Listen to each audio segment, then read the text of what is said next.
Bismillah.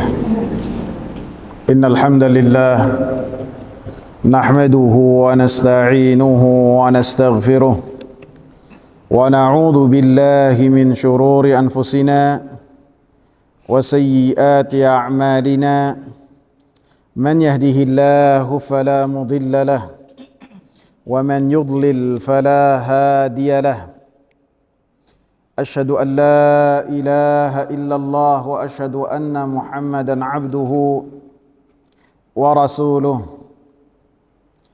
اللهم صل وسلم وبارك على نبينا محمد وعلى آله وصحبه ومن اتبع بهداه إلى يوم القيامة وبعد.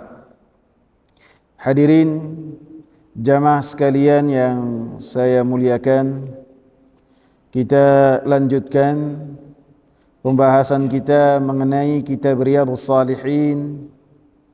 Kita masuk ke ayat yang kedua, surat Al-Hajj ayat 37. Penulis mencantumkan wa qala ta'ala, Allah subhanahu wa ta'ala berfirman, lan yanalallaha luhumuha wala dima'uha walakin yanaluhu taqwa minkum. Tidak akan sampai kepada Allah subhanahu wa ta'ala daging-daging dari sesembelihan dan darah-darah dari sesembelihan, akan tetapi yang sampai kepada Allah subhanahu wa ta'ala ketakwaan dari kalian. Ayat ini membahas tentang sesembelihan dan orang-orang jahiliyah, mereka pun terdahulu melakukan sesembelihan yang mereka lakukan untuk dalam rangka mendekatkan diri kepada sesembahan mereka. Maka ketika mereka melakukan sesembelihan seperti yang dikatakan oleh Abdullah ibn Abbas, yulattihuna al-bait, mereka mewarnai rumah mereka ataupun Ka'bah dengan darah yang terkucur dari sesembelihan mereka.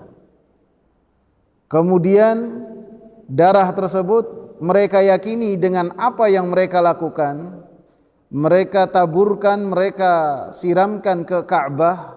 Mereka yakini hal tersebut dalam rangka mengagungkan Allah subhanahu wa ta'ala. Maka orang-orang yang beriman memiliki keinginan untuk melakukan hal yang sama, menyembelih, kemudian sesembelihan mereka darahnya mereka berikan dan mereka tempelkan ke Ka'bah. Maka turunlah ayat ini, surat Al-Hajj ayat yang ke-37. Lan yanalallaha luhumuha wala dima'uha walakin yanaluhu taqwa minkum. Tidak akan sampai kepada Allah subhanahu wa ta'ala sesembelihan ataupun daging ataupun darah dari sesembelihan kalian, akan tetapi yang sampai kepada Allah subhanahu wa ta'ala adalah ketakwaan yang ada pada diri kalian. Karena bukanlah maksud dan tujuan dari penyembelihan yang dilakukan oleh orang-orang yang telah diperintahkan oleh Allah subhanahu wa ta'ala hanya menyembelih saja, sehingga tidak akan sampai kepada Allah subhanahu wa ta'ala bagian dari daging-daging yang telah mereka sembelih. Walau ataupun darah-darah sedikit pun tidak akan sampai.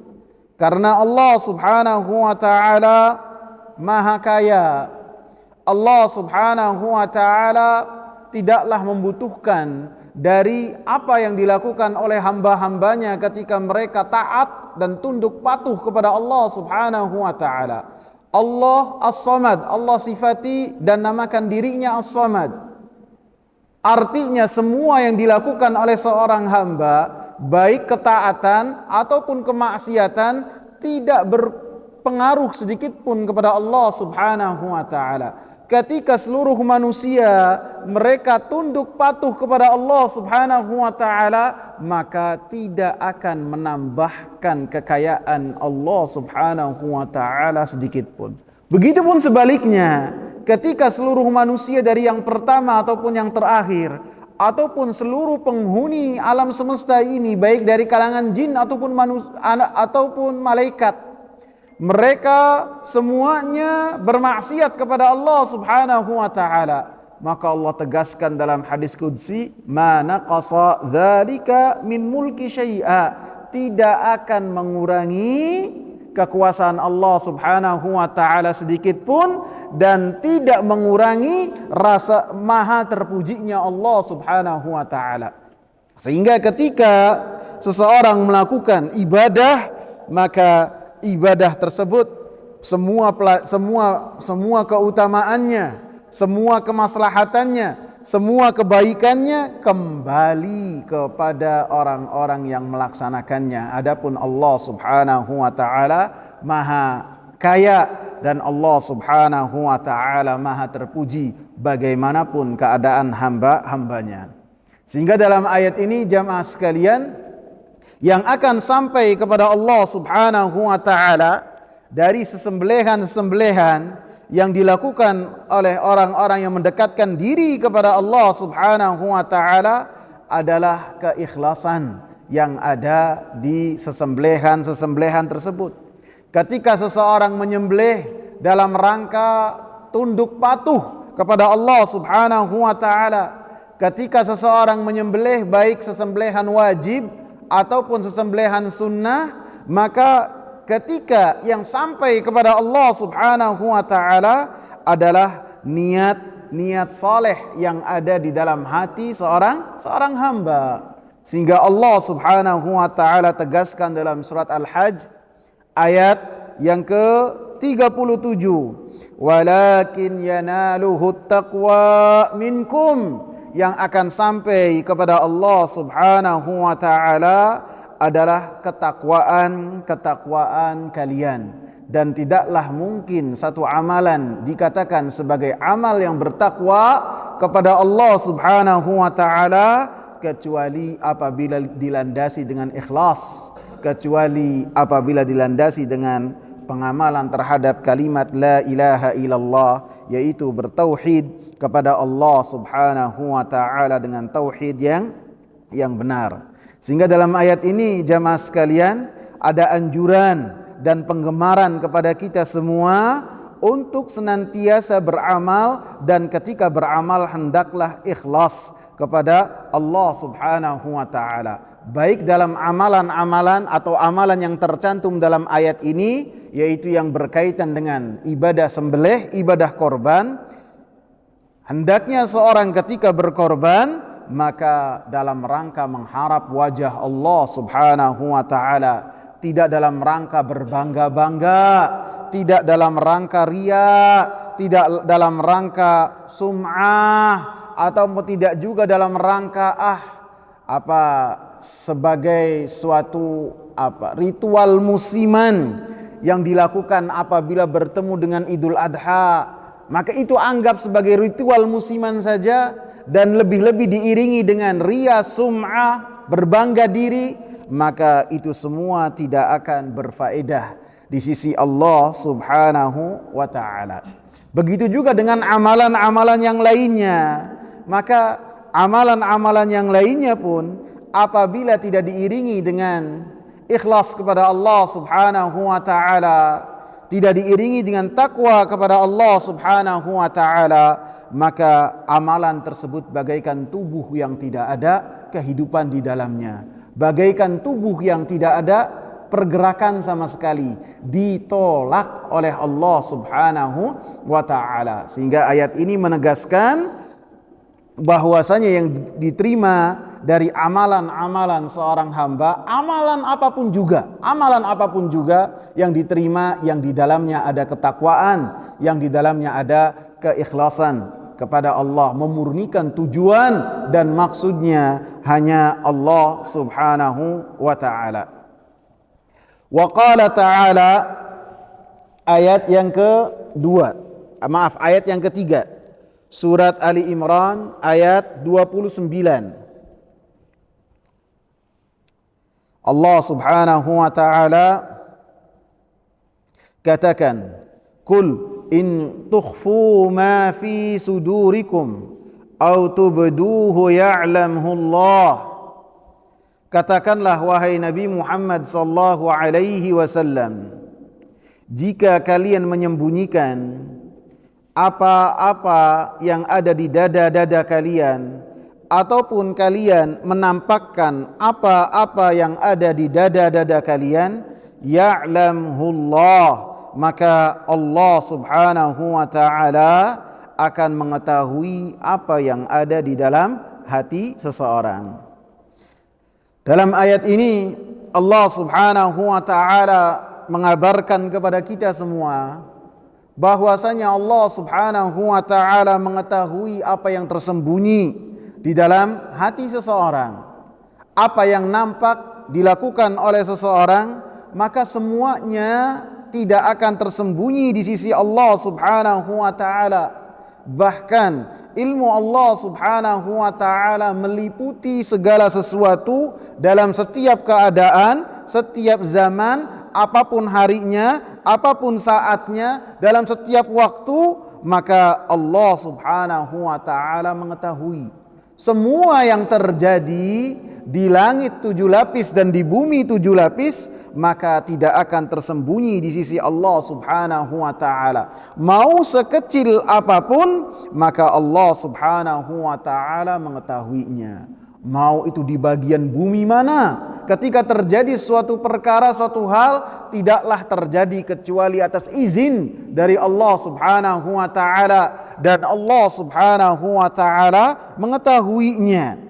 Baik itu di daratan ataupun di lautan ataupun di gunung-gunung ataupun dimanapun juga, maka Allah Subhanahu wa taala mengetahui setiap yang dilakukan oleh hamba-hambanya. Dan apapun yang terjadi, maka Allah Subhanahu wa taala Maha mengetahui. Dan Allah Subhanahu wa taala terhadap segala sesuatu pastilah mengetahui. Wallahu ala kulli syai'in qadir.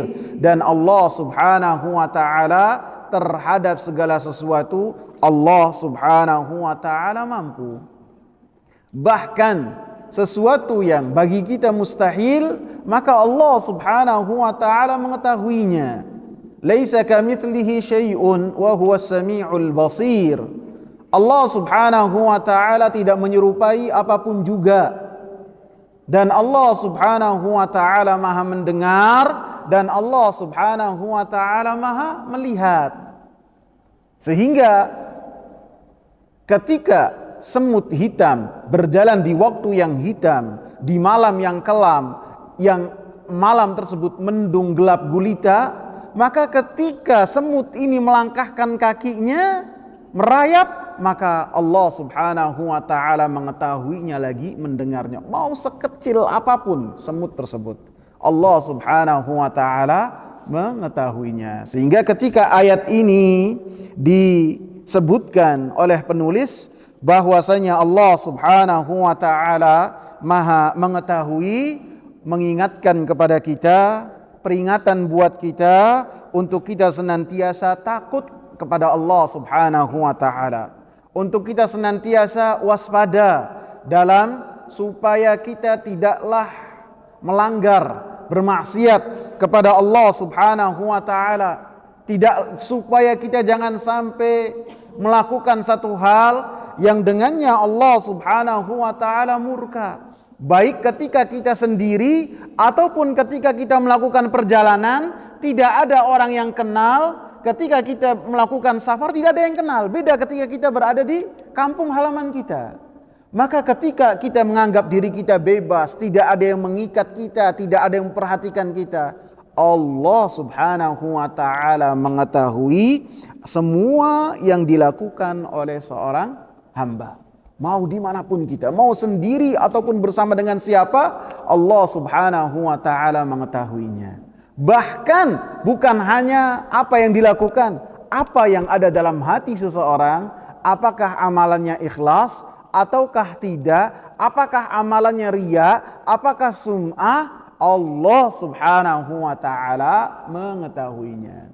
Ingat kisah 3 orang yang disiksa oleh Allah Subhanahu wa taala pada pertemuan yang lalu?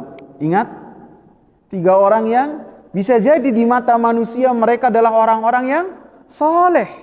Mereka dianggap sebagai wali-wali Allah. Beramal soleh dengan hartanya, dengan ilmunya, dengan keberaniannya. Akan tetapi Allah Subhanahu wa taala katakan, kadzabta, engkau dusta. Engkau dianggap manusia sebagai orang-orang saleh, akan tetapi Allah Subhanahu wa taala mengetahui motivasi seseorang ketika beramal saleh. Apakah benar-benar mengharapkan apa yang ada di sisi Allah Subhanahu wa taala, ataukah hanya ingin dianggap sebagai orang soleh oleh orang-orang yang di sekitarnya? Maka Allah Subhanahu wa taala mengetahuinya. Sehingga dengan ayat yang ketiga ini, surat Ali Imran ayat 29, kita diingatkan untuk kita menghadirkan dalam diri kita muraqabatullah, pengawasan Allah Subhanahu wa taala dimanapun kita berada. Dan apapun yang kita lakukan, kita hadirkan dalam diri kita bahwasanya kita ini dalam pantauannya Allah Subhanahu wa taala. Allah mengetahui tindak tanduk kita. Walaupun tindak tanduk kita ini tidak direkam, tidak di-share di medsos, akan tapi Allah Subhanahu wa taala mengetahui, bukan hanya mengetahuinya, akan memperhitungkan semua yang kita lakukan. Apabila kebaikan, Allah Subhanahu wa taala Maha Adil, memberikan balasan terhadap pelakunya dengan kebaikan pula. Hal jazaul ihsani illal ihsan, kata Allah. Tidaklah kebaikan, balasan dari kebaikan kecuali kebaikan pula. Bahkan Allah Subhanahu wa taala lipat gandakan kebaikan tersebut dari 10 kali lipat sampai 700 kali lipat, bahkan lebih, tergantung apa yang ada di hati seorang hamba. Di dalamnya ada ikhlas kepada Allah Subhanahu wa taala ataukah tidak.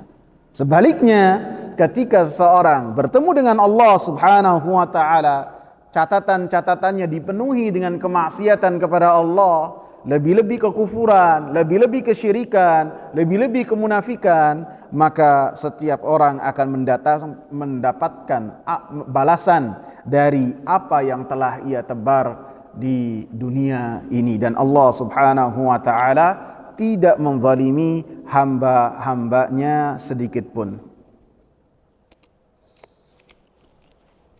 Hadis yang pertama,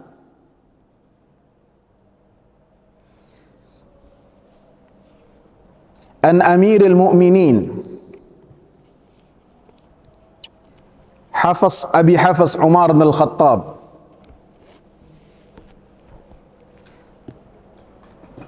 Ibn Nufail, Ibn Adi, Ibn Al-Uzza, Ibn Ribah, Ibn Riyah, Ibn Abdullah, Ibn Qurt, Ibn Razah, Ibn Adi, Ibn Ka'ab, Ibn Lu'ay, Ibn Ghalib Al-Qurashi Al-Adawi radhiyallahu anhu. Dari Amirul Mu'minin Abu Hafs Umar Ibn Al-Khattab, Umar bin Khattab bin Nufail bin Abdul Uzza bin Riyah bin Abdullah bin Qurt bin Razah bin Adi, dan beliau itu dikenal dari Bani Adi. Dari Bani Adi ini Adi di sini. Bin Ka'ab bin Lu'ay bin Ghalib Al-Qurashi Al-Adawi. Kalau enggak salah, Quraisy itu nama dari Ghalib bin Fihir ini. Ghalib bin Fihir ini dijuluki dengan Quraisy. Quraisy itu ikan hiu, mungkin karena orang-orang Quraisy atau Quraisy ini adalah seorang yang berniaga ke sana kemari, sehingga dijuluki dengan Quraisy. Al-Adawi radhiyallahu anhu. Semoga Allah Subhanahu wa taala meridainya.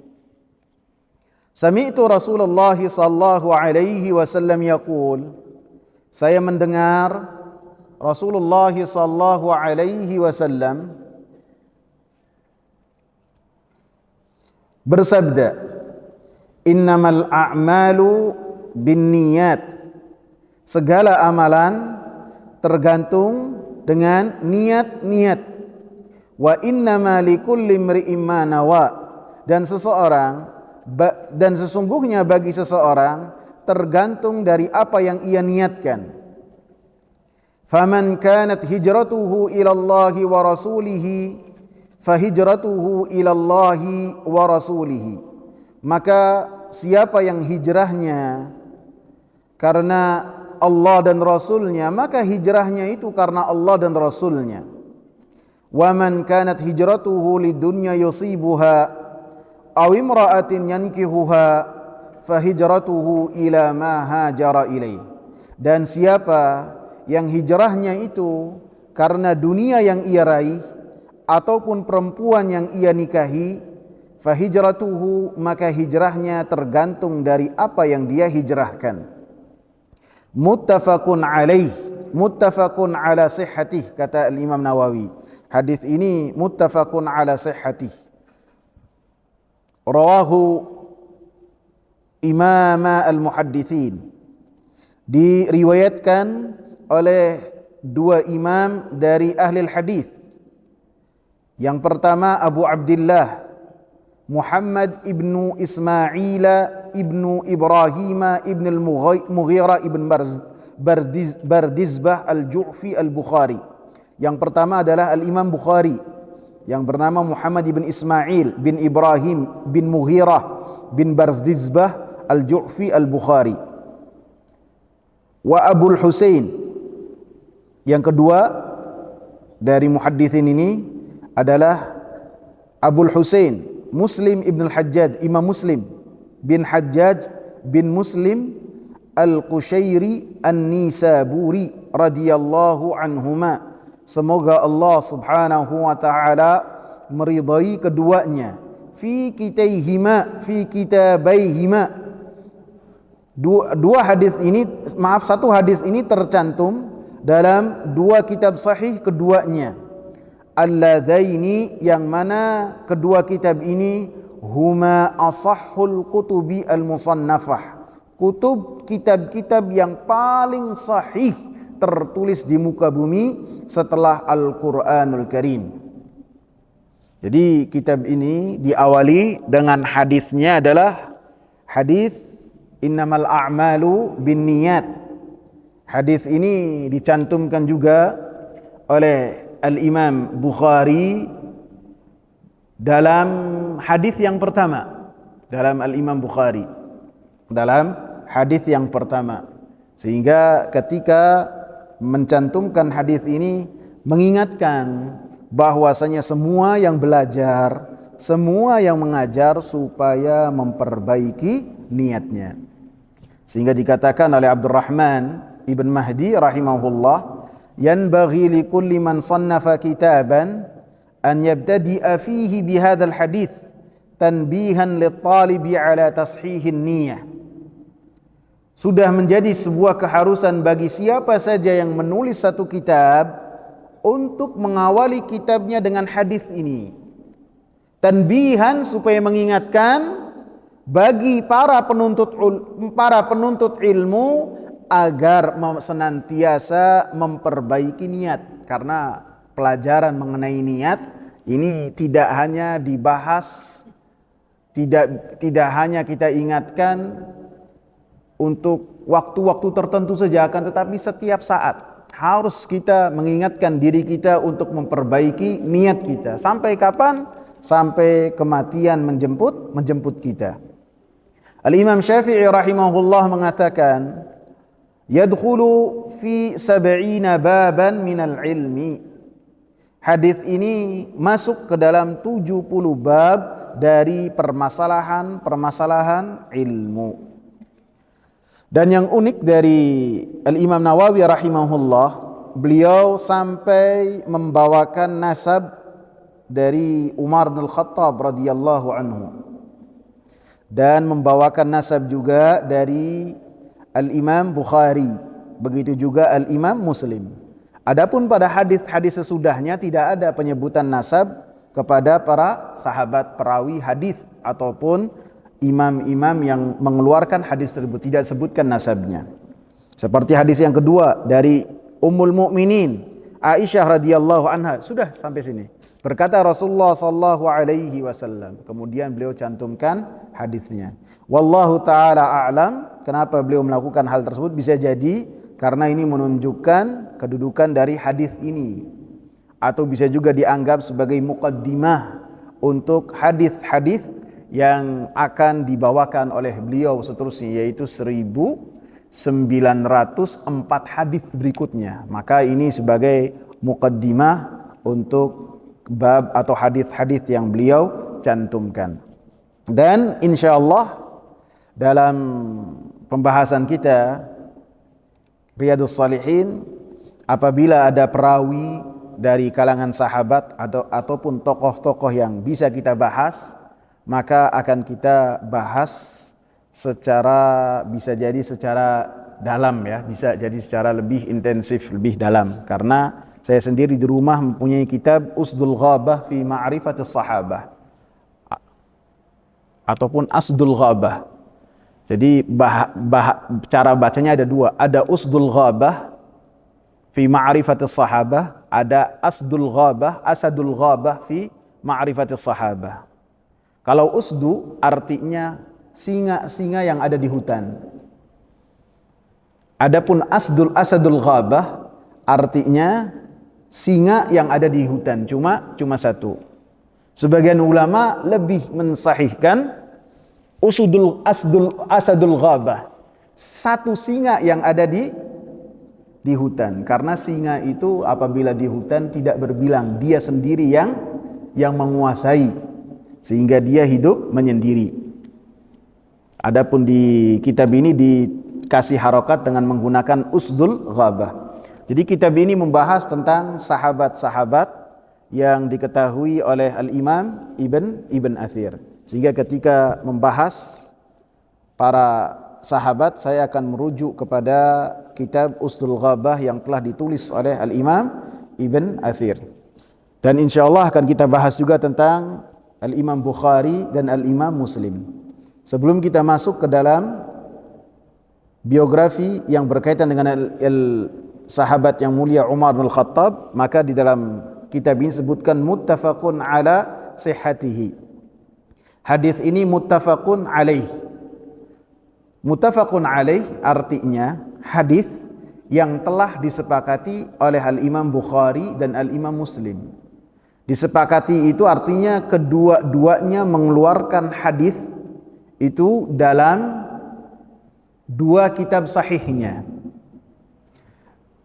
Dua kitab sahihnya, karena Al-Imam Bukhari punya banyak karya, begitu juga Al-Imam Muslim punya banyak karya. Yang dimaksudkan dengan muttafaqun alaih, haruslah hadis yang dikatakan sebagai muttafaqun alaih tercantum dalam dua kitab sahih, Sahih Bukhari dan Sahih Muslim. Karena Imam Bukhari punya kitab juga tarikh, Al-Imam Muslim punya kitab tamyiz. Apabila tercantum dalam kitab tamyiz dan kitab tarikh, tidak termasuk dari muttafaqun alaih. Dan ketika mencantumkan hadis, maka hadisnya itu haruslah dari satu sumber sahabat yang sama, maka dikategorikan sebagai muttafaq alaih. Kita masuk ke biografi Umar bin Khattab. Umar bin Khattab, beliau namanya sudah disebutkan, dari Bani Adi, dan beliau memiliki kunyah Abu Hafs, dan beliau tidak memiliki anak yang bernama Hafs. Bisa dikatakan Abu Hafs ini dari Hafsah ataupun bagaimana, wallahu taala a'lam. Yang jelas beliau tidak memiliki anak yang namanya Hafs, punya anak perempuan namanya Hafsah. Dan ibu beliau bernama Hantamah bintu Hashim. ibnul Mughirah. Jadi Hantamah bintu Hashim ibnul Mughirah dari kalangan Makhzum. Kalau Umar dari bapaknya Umar dari Adi. Adapun Hantamah dari Bani Makhzum, dari Quraisy juga. Hantamah bintu Hashim kakak Adi dengan Amr bukan kakak Adi, sepupu dengan Abu Jahal. Sehingga dalam banyak riwayat Umar itu kalau memanggil Abu Jahal dengan panggilan ya Khal, karena ibunya dengan Abu Jahal itu sepupu, bukan kakak Adi secara langsung. Kemudian Umar bin Khattab lahir 13 tahun setelah tahun gajah. Karena orang-orang Arab pada zaman itu tidak memiliki penanggalan. Penanggalan mereka patokannya adalah kejadian-kejadian besar. Seperti tahun gajah, seperti ada perang apa, maka itu dijadikan sebagai patokan. Seperti Rasulullah lahir pada tahun gajah, kemudian Abu Bakar 2 tahun setelah tahun gajah, dan akhirnya tahun gajah pun jadi patokan. Dan yang pertama kali memberikan kalender dan penanggalan dalam Islam dan dunia Islam, Umar bin Khattab radhiyallahu anhu. Beliau, ijtihad beliau, dan itu adalah jasa beliau. Dan beliau jadikan patokannya itu bukan dengan kelahiran Nabi.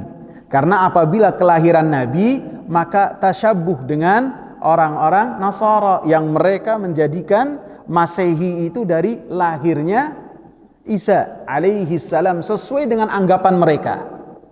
Adapun Umar bin Khattab radhiyallahu anhu memberikan tahun pertama dari apa? Dari hijrahnya Nabi sallallahu alaihi wasallam. Karena ketika Nabi sallallahu alaihi wasallam hijrah, maka perubahan besar pun terjadi pada apa yang telah dibawa oleh Rasulullah sallallahu alaihi wasallam yang tadinya terusir, kemudian Nabi sallallahu alaihi wasallam datang dengan pasukan yang besar.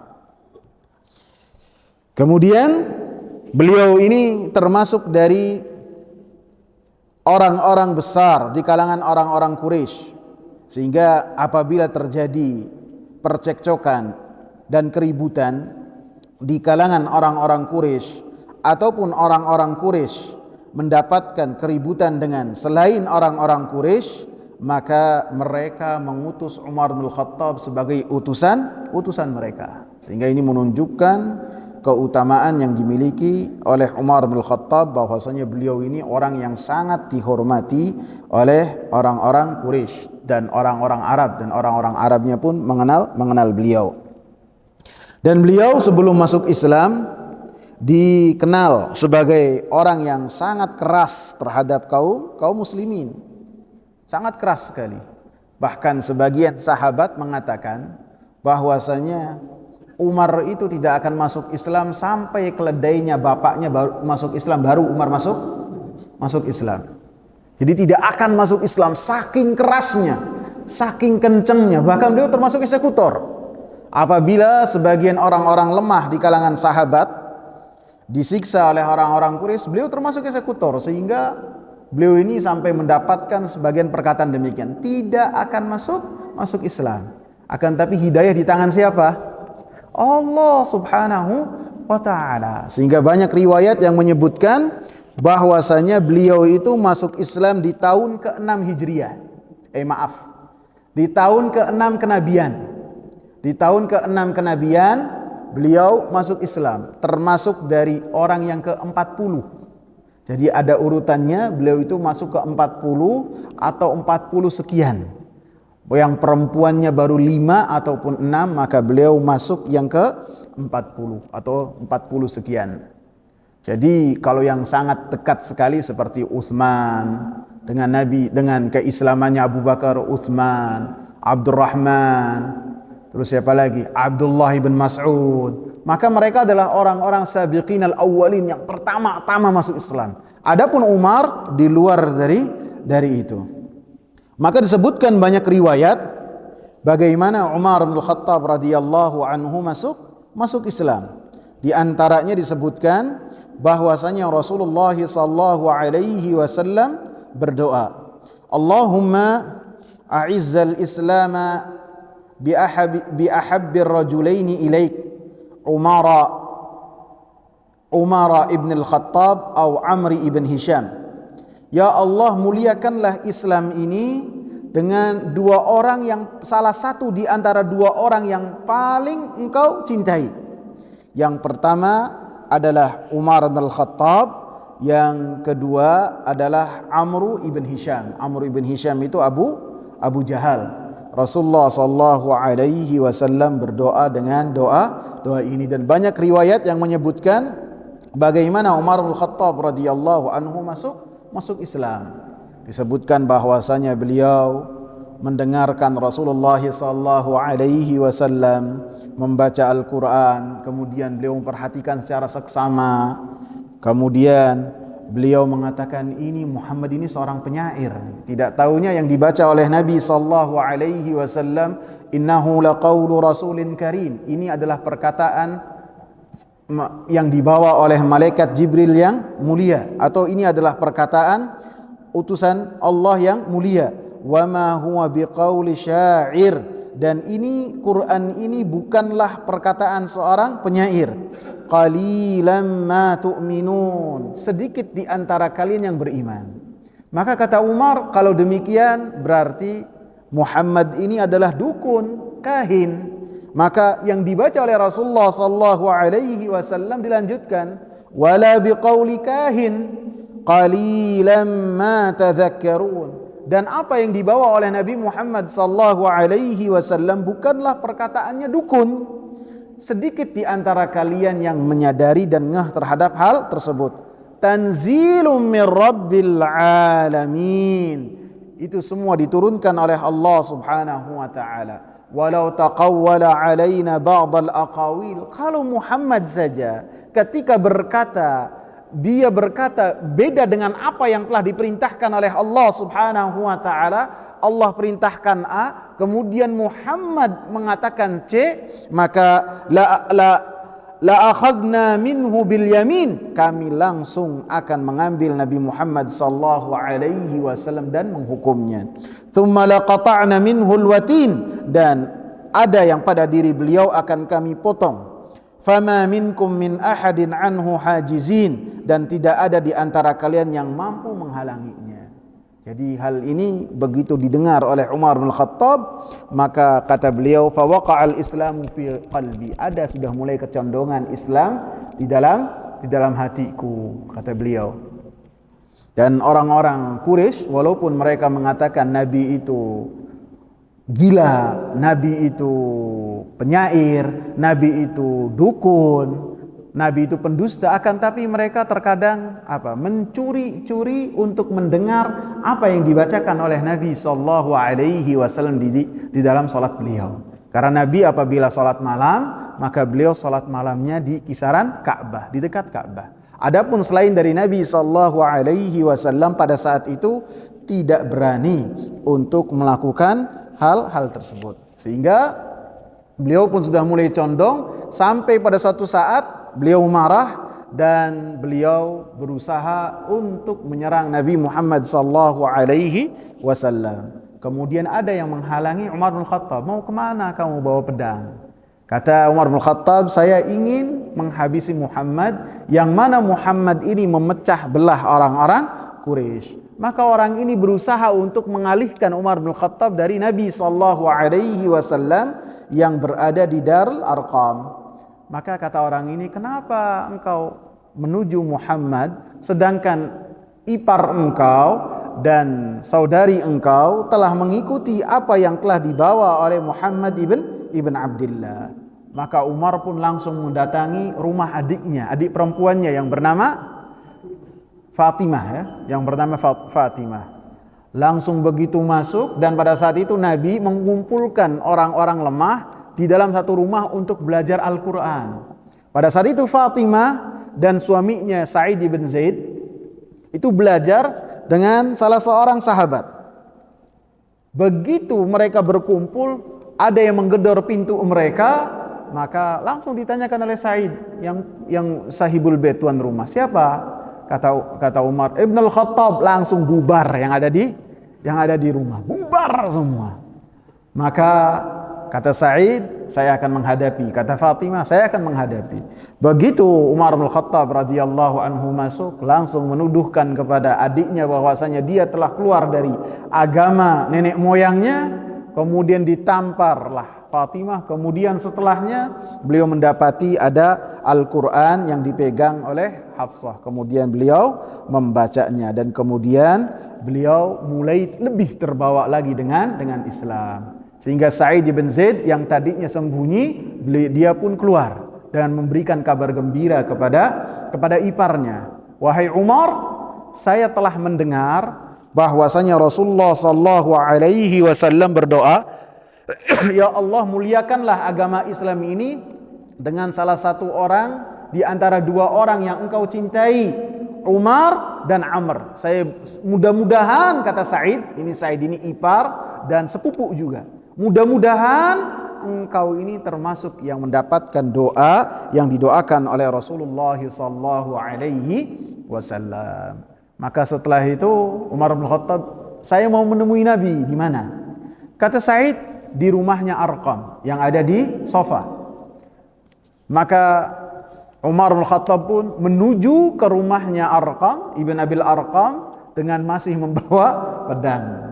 Dan ketika mengetok pintu, maka orang-orang yang ada di dalam rumah tersebut, dan jumlahnya sedikit, tahu bahwasanya yang datang Umar ibn al-Khattab. Maka begitu mereka ketakutan, kata Rasulullah, buka. Dalam riwayat yang lain di dalam juga sudah ada Hamzah ibn Abdul Muttalib, termasuk singanya orang-orang Quraisy, dan disebutkan beliau itu 3 hari sebelumnya baru masuk Islam. Sehingga ketika dibukakan pintu sudah ada Hamzah, dan kemudian dipeganglah tangan Umar bin Khattab oleh beberapa orang, kedua tangannya. Kemudian Rasulullah sallallahu alaihi wasallam memegang kerah dari Umar bin Khattab. Seraya mengatakan kepada para sahabat, lepaskan orang ini. Dilepaslah Umar bin Khattab, dipegang kerahnya oleh Rasulullah sallallahu alaihi wasallam. Seraya mengatakan, "Aslim ya Ibn al-Khattab, Allahumma hdi." Wahai Ibn al-Khattab, masuk Islamlah. Ya Allah, berilah hidayah kepada orang ini.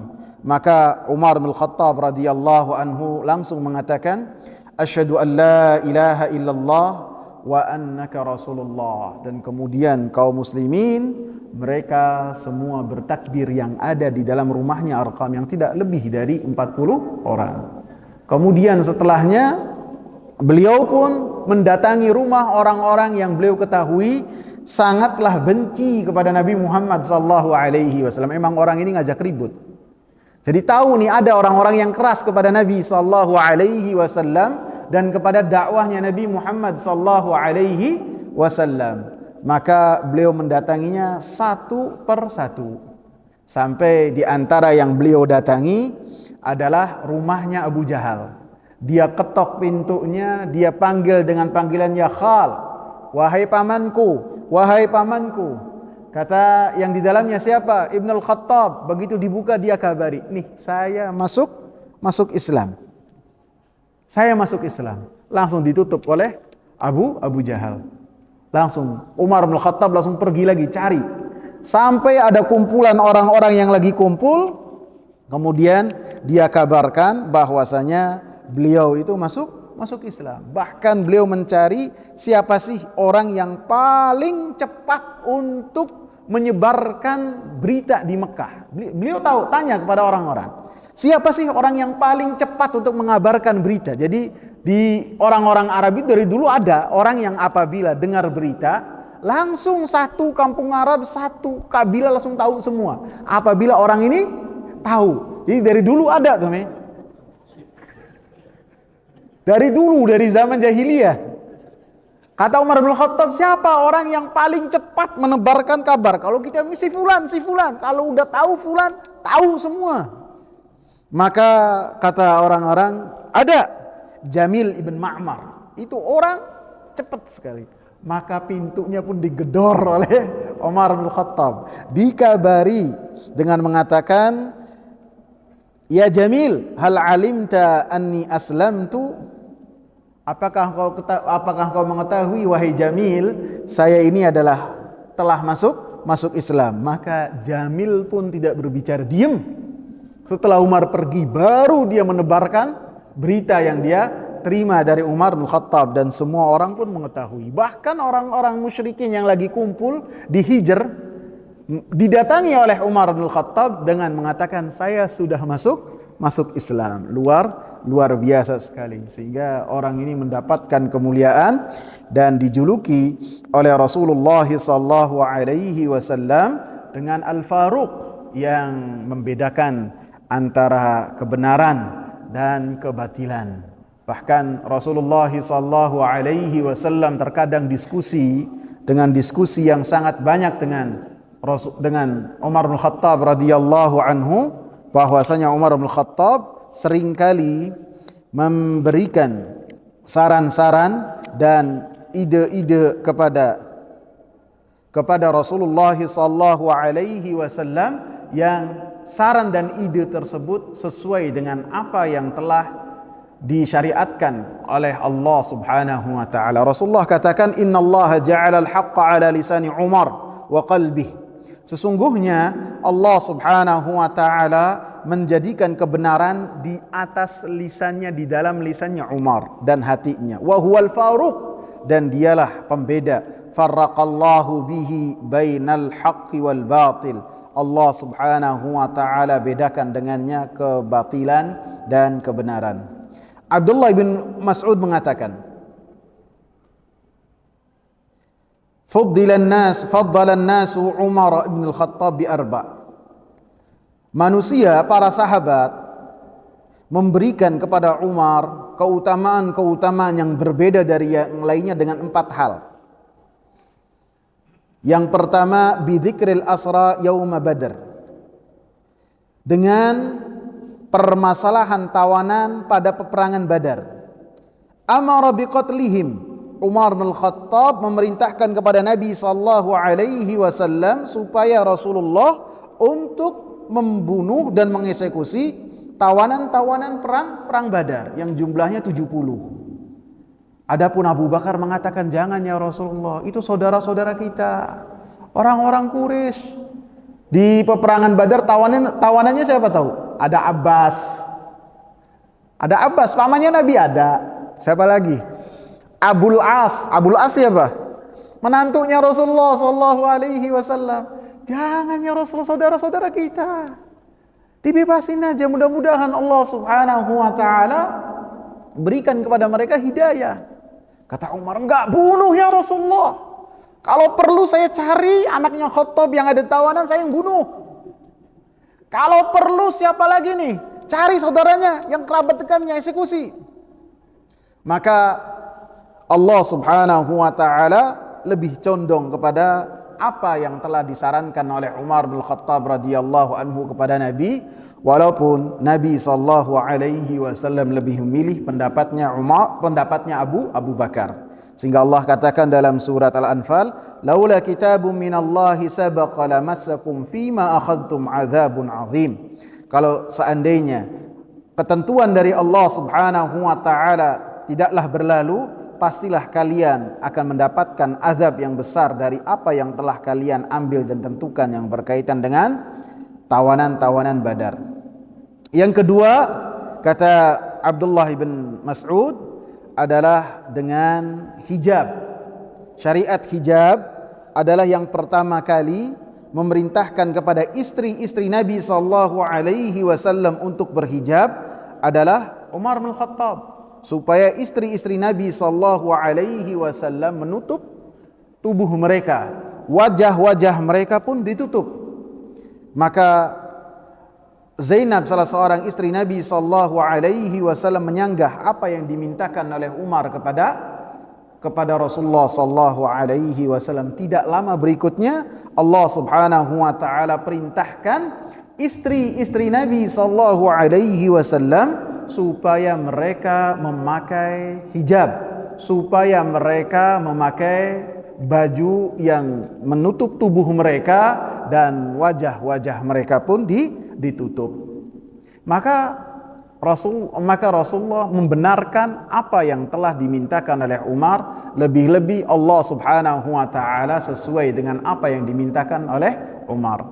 Maka ketika Saudah bintu Zam'ah, salah seorang istri Nabi, Saudah bin Zam'ah itu istri keduanya Nabi setelah Khadijah, Saudah, keluar dari rumah Nabi sallallahu alaihi wasallam dengan mengenakan cadar, dengan mengenakan baju yang tertutup. Kata Umar, "Qad arafnaki ya Saudah." Tanpa Saudah mengenalkan diri, kata Umar, "Saya mengenal engkau wahai Saudah." Artinya apa? Saudah ini perempuan yang tinggi besar, sehingga walaupun masih pakai baju yang tertutup, maka kata Umar, "Saya masih mengenali engkau." Ya sudah, emang perintah Allah sampai situ. Paham nggak? Perintah Allah sudah ditutup tubuhnya, kemudian ditutup mukanya, kemudian walaupun masih mengenali mau pakai karung keluar. Enggak. Apabila sudah berhenti sampai situ, maka berhenti dengan apa yang telah diperintahkan oleh Allah Subhanahu wa taala, walaupun seorang Umar menentangnya. Kemudian setelahnya kata Abdullah bin Umar, "Wa bida'watin Nabi sallallahu alaihi wasallam." Dan Umar mendapatkan keutamaan di atas manusia yang lainnya adalah dengan doa yang Rasulullah sallallahu alaihi wasallam panjatkan kepada Allah supaya Umar masuk Islam, supaya agama Islam mendapatkan kemuliaan dengan Umar ikut Nabi sallallahu alaihi wasallam. Maka dipenuhi doa Nabi sallallahu alaihi wasallam, karena banyak riwayat yang mengatakan, "Allahumma ayyidil Islam bi Umar." Ya Allah, kuatkanlah Islam dengan Umar.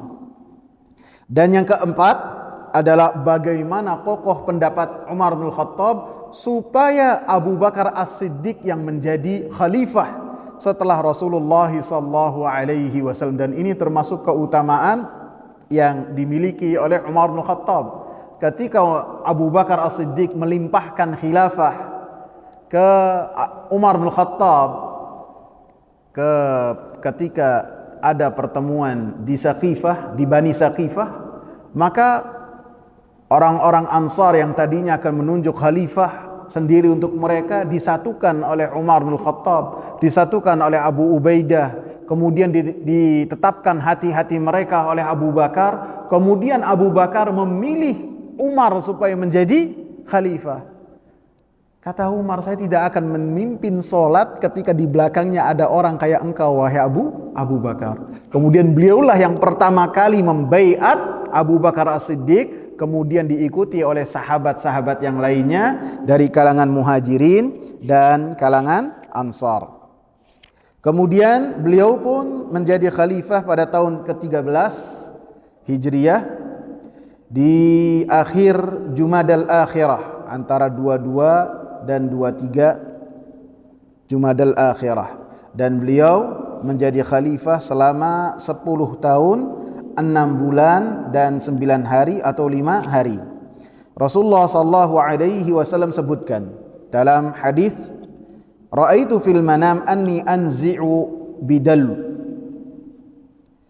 Saya melihat dalam mimpi bahwasanya saya itu mengambil air di sumur dengan ember kecil. Faja'a Abu Bakrin fanaza'a dhanuban aw dhanubaini naz'an khafifan. Maka datanglah Abu Bakar dalam mimpi saya, kemudian dia pun mengambil air dari sumur dengan 2 ember yang kecil juga, yang naz'an dha'ifan, yang ketika beliau mengambilnya dengan sangat lemah sekali.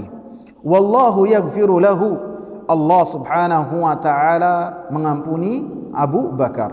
Thumma jaa Umar bin Al-Khattab, kemudian datanglah Umar bin Al-Khattab, fastahalat gharba, maka embernya itu berubah menjadi ember yang sangat besar, sehingga ketika mengambilnya dengan kekuatan yang luar biasa. Dan Rasulullah katakan, "Falam ara abqariyan yafri faryah." Maka saya tidaklah pernah mendapati orang yang pintar seperti apa yang telah dilakukan oleh Umar bin Khattab. Hatta rawiyan nas, sampai orang-orang pun kenyang dengan air yang telah dibawa oleh Umar bin Khattab, wa darabu bi'atan, dan mereka pun mengenyangkan onta-onta mereka dengan apa yang telah diminumkan oleh Umar bin Khattab. Hadis ini menyebutkan bahwasanya mimpi Rasulullah sallallahu alaihi wasallam berkaitan bahwasanya Abu Bakar ketika menjadi khalifah setelah Rasulullah sallallahu alaihi wasallam hanya dalam waktu yang singkat, sehingga disebutkan ketika mengambil airnya dengan ember yang kecil dan dengan pengambilan yang sangat lemah, karena pada saat itu beliau menjadi khalifah hanya 2 tahun saja. Dikatakan sebagai pengambilan yang lemah karena pada saat itu penyebaran Islam di peta dunia sangatlah sedikit sekali pada zaman Abu Bakar, karena Abu Bakar sibuk dengan peperangan yang ada, yang mereka orang-orang yang tadinya masuk Islam mereka murtad. Orang-orang yang tadinya memberi zakat mereka tidak memberikan zakat, dan sebagian orang-orang Arab Badui mereka keluar dari Islam setelah Rasulullah SAW wafat. Maka Abu Bakar sibuk untuk menghadapi mereka supaya karismanya, agama yang dibawa oleh Nabi Muhammad SAW tetap dihormati oleh orang-orang yang ada di dunia seperti orang-orang Romawi dan Persia, sehingga dengan wafatnya Nabi, Islam ini masih tetap ada. Kemudian adapun Umar bin Khattab radhiyallahu anhu menjadi ember yang besar karena beliau waktu menjadi khalifahnya sangat panjang, 10 tahun 6 bulan dan 9 malam, dan banyak kekuatan Islam pun menyebar ke sana kemari. Di antaranya negeri Syam masuk ke dalam Islam, Damaskus dikuasai oleh Islam, kemudian Baitul Maqdis Palestina dikuasai oleh kaum muslimin, sampai kemudian Persia, Qadisiyah, semuanya ditaklukkan pada zaman Umar ibn al-Khattab sampai pada tahun 23 Hijriah. Kemudian beliau ditusuk oleh Abu Lu'lu al-Majusi dalam salat beliau ketika beliau melaksanakan salat subuh, ditusuk pada hari Rabu kalau dia salah, ditusuk dalam salatnya. Kemudian setelahnya beberapa hari kemudian Rasulullah wafat dan disolati oleh Suhaib Ar-Rumi.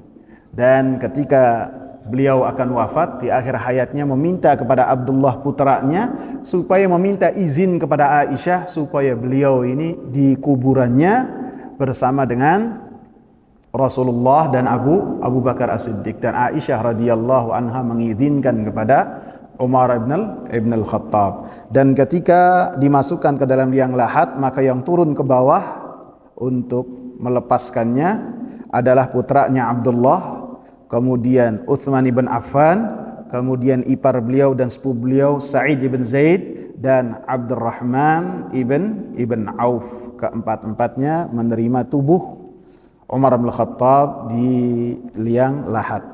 Wallahu ta'ala a'lam. Habis ya. Masih banyak, cuma kalau dibahas semua bisa sampai jam 9.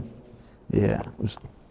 Insyaallah pada pertemuan akan datang kita bahas tentang Abu Abdullah Muhammad bin Ismail al-Bukhari dan al-Imam Muslim, dan kemudian kita masuk ke dalam hadis, karena pembahasan yang berkaitan dengan kitab yang saya bawakan di majlis ini saya insyaallah tidak buru-buru, santai.